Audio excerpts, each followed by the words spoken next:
বর্ধমান বিশ্ববিদ্যালয় দ্বিতীয় সেমিস্টার ইতিহাস মাইনর গুরুত্বপূর্ণ অধ্যায় ভিত্তিক সাজেশন। তোমরা অনেক স্টুডেন্ট রয়েছো যারা আমাকে বলছো যে স্যার অধ্যায় ভিত্তিক গুরুত্বপূর্ণ সাজেশন দিন, কারণ সমগ্র সিলেবাস থেকে মোস্ট ইম্পর্টেন্ট প্রশ্নগুলো যদি আপনি বলে দেন তাহলে সেখান থেকে আমরা আমাদের দ্বিতীয় সেমিস্টার এক্সামের জন্য ভালো করে প্রস্তুত করে রাখতে পারি। তাই আজকে 3 ইয়ার্স পাস কোর্স বা 4 ইয়ার্স অনার্স কোর্সের গুরুত্বপূর্ণ সাজেশন দিতে এসেছি।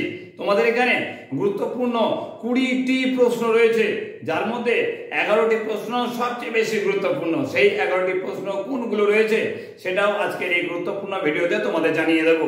তার আগে বলে রাখি, তোমাদের এই গুরুত্বপূর্ণ সাজেশনটা যেটা তোমরা দ্বিতীয় সেমিস্টার ইতিহাস মাইনরের জন্য প্রস্তুত করছোই, এই সাজেশনটা তোমার বন্ধু বান্ধব যারা তোমার সঙ্গে পড়াশোনা করছে তাদেরকে বেশি বেশি করে শেয়ার করবে এবং আমার জন্য একটি লাইক করতে একদম ভুলো না। তো তোমাদের সামনে গুরুত্বপূর্ণ সেই সকল প্রশ্নগুলোকে তুলে ধরি। তার মধ্যে 11টা কোন প্রশ্ন সবচেয়ে বেশি গুরুত্বপূর্ণ, হ্যাঁ, অধ্যায় ভিত্তিক আলোচনার মাধ্যমে 11টা গুরুত্বপূর্ণ প্রশ্ন কোনগুলো রয়েছে সেটাও তোমাদের সামনে আজকে তুলে ধরছি। তো সেই গুরুত্বপূর্ণ প্রশ্নগুলোকে সবার আগে খাতায় নোট ডাউন করো এবং তার মধ্যে 11টা প্রশ্ন সবচেয়ে বেশি গুরুত্বপূর্ণ সেগুলোকে সবার আগে প্রস্তুত করে নাও তোমাদের দ্বিতীয় সেমিস্টার এক্সামের জন্য। সবার আগে প্রথম অধ্যায় থেকে গুরুত্বপূর্ণ 4টে প্রশ্ন আমি রেখেছি। সেই 4টে প্রশ্ন আবার বিভিন্নভাবে ঘুরিয়েও দেওয়া যেতে পারে, তাই ভালো করে শুনে নেবে কোন প্রশ্নগুলোর সঙ্গে কোন প্রশ্নের মিল রয়েছে সেটা জানার অবশ্যই প্রয়োজন রয়েছে। তো সবার আগে গুরুত্বপূর্ণ প্রথম প্রশ্ন তোমরা করে রাখবে, গুপ্ত সাম্রাজ্যের পতনের কারণগুলি আলোচনা করো। এই প্রশ্নটা ঘুরিয়ে আবার অন্যভাবেও দিতে পারে, গুপ্ত সাম্রাজ্যের পতনে হুন আক্রমণ কতটা দায়ী ছিল। দুটো প্রশ্নের উত্তর একই হবে, তাই বলবো এটাকে আমি একটা প্রশ্ন হিসেবে ধরলাম। 2 নম্বরে গুরুত্বপূর্ণ প্রশ্ন তোমরা তৈরি করে রাখবে, সাম্রাজ্যের নির্মাতা হিসেবে হর্ষবর্ধনের কৃতিত্ব লেখো। আবার বলি, এই প্রশ্নটা ঘোরাতে পারে। এই প্রশ্নটা এইভাবে না দিয়ে তোমাদের পরীক্ষা দিতে পারে, হিউয়েন সাংয়ের বিবরণ থেকে হর্ষবর্ধনের রাজত্ব সম্পর্কে কি জানা যায়। 3 নম্বরে গুরুত্বপূর্ণ প্রশ্ন রয়েছে, শশাঙ্কের কৃতিত্ব বিশ্লেষণ করো। এই প্রশ্নটা ঘুরিয়ে আবার কি দিতে পারে বলো তো? প্রশ্নটা দিতে পারে, মাৎসন্যায় সম্পর্কে একটি সংক্ষিপ্ত টিকা লেখো। লাস্ট প্রশ্ন 4 নম্বরের প্রশ্ন তোমাদের এখান থেকে রয়েছে, নালন্দা বিশ্ববিদ্যালয়ের উপর একটি টিকা লেখো। এই প্রশ্নটা 5 নম্বরের গুরুত্বপূর্ণ প্রশ্ন হিসেবে তোমরা প্রত্যেকে করে রাখছো। তোমাদের এখানে প্রথম অধ্যায় থেকে আমি 4টে প্রশ্ন বললাম। এই 4টে প্রশ্নের মধ্যে প্রথম 3টে প্রশ্ন ভালো করে তৈরি করে রাখবে, 1 দাগের, 2 দাগের এবং 3 দাগের। এই 3টে প্রশ্নের মধ্যে যে কোনো একটি প্রশ্ন তোমাদের পরীক্ষা লিখতে দেবেই। ভালো করে মনে রাখছো, এই 4টে প্রশ্নের মধ্যে যে কোনো একটি প্রশ্ন তোমাদের পরীক্ষায় আসছেই, তার মধ্যে প্রথম 3টে সবচেয়ে বেশি গুরুত্বপূর্ণ। চলে আসছি দ্বিতীয় অধ্যায়। দ্বিতীয় অধ্যায় থেকেও আমি তোমাদের জন্য বেছেছি 4টে গুরুত্বপূর্ণ প্রশ্ন। এই 4টের মধ্যে কোনগুলো মোস্ট ইম্পর্টেন্ট সেটাও তোমাদের আজকে এখানে বলে দিচ্ছি। তো এখান থেকে সবার আগে প্রথম প্রশ্ন করে রাখবে, কৈবর্ত বিদ্রোহের প্রকৃতি ও স্বরূপ আলোচনা করো। 2 নম্বরে গুরুত্বপূর্ণ প্রশ্ন রয়েছে, পাল ও সেন যুগের সামাজিক ও স্থাপত্য সম্পর্কে যা জানো লেখো। 3 নম্বরে গুরুত্বপূর্ণ প্রশ্ন খাতায় নোট ডাউন করে নাও, পাল বংশের গোপাল বা ধর্মপালের কৃতিত্ব বিচার করো। আর এখান থেকে একদম শেষ প্রশ্ন তোমাদের রয়েছে, পাল বংশের পতনের কারণগুলি উল্লেখ করো। দিলাম এখান থেকে 4টে প্রশ্ন। এই 4টে প্রশ্নের মধ্যে তোমাদের বলবো 1 নম্বরের প্রশ্নটা অর্থাৎ কৈবর্ত বিদ্রোহটা যেমন মোস্ট ইম্পর্টেন্ট প্রশ্ন, তেমনি 3 নম্বরের প্রশ্নটা পাল বংশের প্রতিষ্ঠাতা গোপাল বা ধর্মপালের কৃতিত্ব বিচার করো। 1 এবং 3 সবচেয়ে বেশি গুরুত্বপূর্ণ। সবার আগে মোস্ট ইম্পর্টেন্ট যে প্রশ্নগুলো রয়েছে সেই প্রশ্নগুলো তৈরি করো, তারপর হাতে যখন এক্সট্রা সময় থাকবে তখন বাড়তি প্রশ্নগুলোকে তোমরা স্বাভাবিকভাবে তৈরি করে নিতে পারবে। আজকে যেটা দিচ্ছি ইতিহাস মাইনর 3 ইয়ার্স পাস কোর্স বা 4 ইয়ার্স অনার্স কোর্সের জন্য গুরুত্বপূর্ণ সাজেশন। তুমি ফ্রেশ ক্যান্ডিডেট থাকো বা সাপ্লি ক্যান্ডিডেট থাকো, উভয়ের প্রশ্নপত্র পরীক্ষায় একই হচ্ছে, তাই উভয়ে এই প্রশ্নগুলোকে ভালো করে তৈরি করে রাখবে। চলে আসছি তৃতীয় অধ্যায়। তৃতীয় অধ্যায় থেকে আমি মাত্র 2টো গুরুত্বপূর্ণ প্রশ্ন পেয়েছি।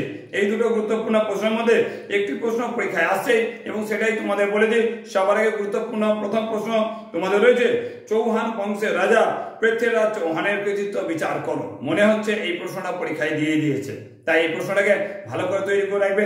আর একটি প্রশ্ন রয়েছে কম গুরুত্বপূর্ণ প্রশ্ন, তাই বলবো হাতে সময় থাকলে সেটাকেও তৈরি করে রাখবে, চান্দেল্য বংশের সাংস্কৃতিক গুরুত্ব আলোচনা করো। 2টো প্রশ্ন দিলাম এখান থেকে। তৃতীয় অধ্যায় থেকে 2টো প্রশ্ন দিলাম এবং প্রথম প্রশ্নটা ভেরি ভেরি ইম্পর্টেন্ট, তোমাদের প্রত্যেকেই বলে দিলাম। চলে আসছি নেক্সট অধ্যায় অর্থাৎ চতুর্থ অধ্যায় থেকে আমি তোমাদের এখানে 4টে প্রশ্ন দিয়েছি। এই 4টে প্রশ্নের মধ্যে দুটো প্রশ্ন ভেরি ভেরি ইম্পর্টেন্ট, অবশ্যই সেটা বলে দিচ্ছি। তার মধ্যে প্রথম প্রশ্ন তোমাদের রয়েছে চালুক্য রাজ দ্বিতীয় পুলকেশীর কৃতিত্ব আলোচনা করো। 2 নম্বরের প্রশ্ন শুনতে চাইছো তো 2 নম্বরের প্রশ্ন রয়েছে পল্লব রাজ প্রথম মহেন্দ্র বর্মনের কৃতিত্ব আলোচনা করো। 3 নম্বরের প্রশ্ন তোমাদের জন্য রয়েছে চোলদের সামুদ্রিক কার্যকলাপ আলোচনা করো।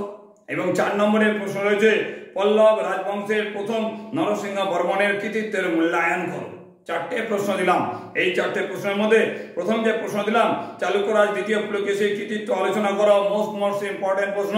তেমনি 3 নম্বর প্রশ্নটা চোলদের সামুদ্রিক কার্যকলাপ আলোচনা করো, এই প্রশ্নটিও ভেরি ভেরি ইম্পর্টেন্ট প্রশ্ন। চোলদের সামুদ্রিক কার্যকলাপ 10 নম্বরের গুরুত্বপূর্ণ প্রশ্ন হিসেবে তোমাদের পরীক্ষা দিচ্ছে বলে মনে হয়। তাই এখান থেকেও দুটো গুরুত্বপূর্ণ প্রশ্ন বললাম, সেই দুটোকে তৈরি করা পরবর্তীকালে বাকি যে দুটো রয়েছে সেই দুটো প্রশ্নকে তৈরি করে নেওয়ার চেষ্টা করবে। চলে আসছি নেক্সট অধ্যায় থেকে অর্থাৎ পঞ্চম অধ্যায় থেকে গুরুত্বপূর্ণ 4টে প্রশ্ন রয়েছে এবং ষষ্ঠ অধ্যায় থেকে তো আবার দুটো প্রশ্ন রয়েছে। তো পঞ্চম অধ্যায় থেকে যে 4টে গুরুত্বপূর্ণ প্রশ্ন রয়েছে তার প্রথম প্রশ্নটা স্ক্রিনের মধ্যে তোমরা দেখতে পাচ্ছ, ভারতে তুর্কি আক্রমণের প্রাক্কালে সামাজিক, ধর্মীয় ও অর্থনৈতিক অবস্থার পরিচয় দাও। ভেরি ভেরি ইম্পর্টেন্ট প্রশ্ন। এই প্রশ্নটাকে তোমাদের পরীক্ষায় আসার মতো প্রশ্ন বলে তোমাদেরকে সবার আগে বলে দিচ্ছি যে এই প্রশ্নটাকে তৈরি করে রাখছোই। তোমাদের দ্বিতীয় সেমিস্টার ইতিহাস মাইনরের জন্য এই প্রশ্নটা ভেরি ইম্পর্টেন্ট প্রশ্ন। এখান থেকে 2 নম্বরের প্রশ্ন হচ্ছে ভারতে তুর্কি বিজয়ের সাফল্যের কারণ কি ছিল। এই প্রশ্নটা 10 নম্বরের গুরুত্বপূর্ণ প্রশ্ন হিসেবে আসার সম্ভাবনা নেই বলে চলে। 5 নম্বরের প্রশ্ন হিসেবে এই প্রশ্নটাকে তৈরি করে রাখছো, কম গুরুত্বপূর্ণ, তাই বলে এই প্রশ্নটাকে তোমরা ভালো করে তৈরি করে রাখবে। রয়েছে 3 নম্বরের প্রশ্ন তরাইনের যুদ্ধের কারণ ও ফলাফল লেখো। তরাইনের প্রথম যুদ্ধ, দ্বিতীয় যুদ্ধ, তৃতীয় যুদ্ধ এইভাবে তোমাদের দিতে পারে, যে কোনো যুদ্ধ উল্লেখ করতে পারে বা দিতে পারে তরাইনের যুদ্ধের কারণ কি ছিল বা তরাইনের যুদ্ধের কারণ ও ফলাফল আলোচনা করো। এই প্রশ্নটাকে তৈরি করে রাখবে ভেরি ইম্পর্টেন্ট প্রশ্ন হিসাবে। এবং এখান থেকে শেষ 4 নম্বরের প্রশ্ন তোমরা তৈরি করে রাখছো রাজপুত শক্তির পতনের কারণগুলি কি ছিল। 4টে প্রশ্ন বললাম, এখান থেকেও সেই 4টে প্রশ্নের মধ্যে 1 দাগের প্রশ্নটা এবং 3 দাগের প্রশ্নটা ভেরি ভেরি ইম্পর্টেন্ট, ভালো করে তৈরি করে রাখবে এই দুটো প্রশ্ন। চলে আসছে একদম শেষ অধ্যায়। তোমাদেরকে এই শেষ অধ্যায় থেকে গুরুত্বপূর্ণ প্রশ্নগুলো বলে দিই। তার আগে অবশ্যই বলবো এই ভিডিওটাতে একটি লাইক দিতে একদম ভুলো না এবং তোমার বন্ধু বান্ধব যারা তোমার সঙ্গে পড়াশোনা করছে তাদেরকে ভিডিওটা বেশি বেশি করে শেয়ার করো এবং নতুন থাকলে অবশ্যই চ্যানেলটাকে সাবস্ক্রাইব করে রাখো। তো দেখো সেই অধ্যায় থেকে মাত্র দুটো প্রশ্ন রয়েছে। সেই দুটো প্রশ্নের মধ্যে প্রথম প্রশ্ন রয়েছে ভারতে সুফি বা ভক্তি আন্দোলন সম্পর্কে টিকা লেখো।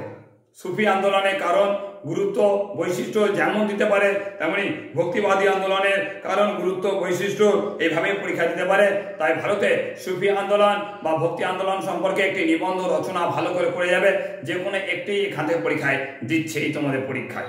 তারপর লাস্ট প্রশ্ন রয়েছে প্রাক মধ্যযুগীয় ভারতবর্ষে হিন্দু মুসলমান শিল্পরীতির সমন্বয়ের পরিচয় দাও। এই প্রশ্নটা কম গুরুত্বপূর্ণ, তবে বলবো এই প্রশ্নটাকে ভালো করে তৈরি করে রাখো, কারণ তোমাদেরকে যে গুরুত্বপূর্ণ প্রশ্নগুলো বললাম তার মধ্যে যে প্রশ্নগুলো কম গুরুত্বপূর্ণ প্রশ্ন বললাম এই নয় যে কম গুরুত্বপূর্ণ প্রশ্ন বলে তোমাদের পরীক্ষায় আসবে না। মনে রাখবে বেশি গুরুত্বপূর্ণ যে প্রশ্নগুলো বললাম সেই প্রশ্নগুলো সবার আগে যেমন তৈরি করছো তেমনি যেগুলোকে বললাম কম গুরুত্বপূর্ণ প্রশ্ন সেইগুলোকেও তার পরবর্তীকালে তৈরি করে নিচ্ছ। কারণ পরীক্ষার প্রশ্ন আমি তৈরি করবো না, আমি তোমাদেরকে সাজেশন দিতে পারি, কিন্তু পরীক্ষার প্রশ্ন তৈরি করবে কন্ট্রোলার অফিস। বর্ধমান বিশ্ববিদ্যালয় কন্ট্রোলার অফিস থেকে তোমাদের প্রশ্নপত্র তৈরি হয়।